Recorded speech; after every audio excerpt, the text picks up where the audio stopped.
4 years ago, Kristin Kassner ran for state rep with over 20 years of planning experience. And in the debate, her own words were clear. On local control. Communities should have control over developments of significant impact. I think at a certain point, we need to make sure that our communities and our planning boards are overseeing this type of development. It's not just a stamp to allow to move forward. On 3A. I do not believe that a one-size-fits-all approach is the answer. Additionally, it is not responsible to mandate housing production without the funding to provide the infrastructure to serve the additional housing growth. We should not have to choose housing growth over the health of the Ipswich River and the water supply.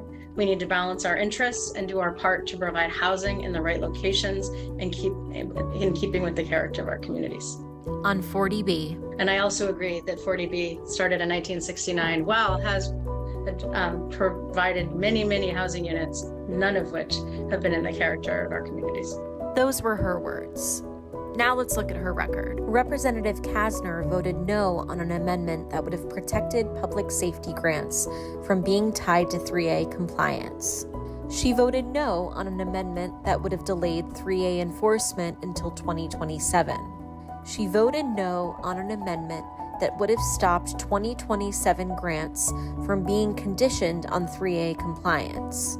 And then she stood on Beacon Hill and urged support for H 5562, another bill that weakens local decision-making and pushes more housing policy from the state down onto our towns.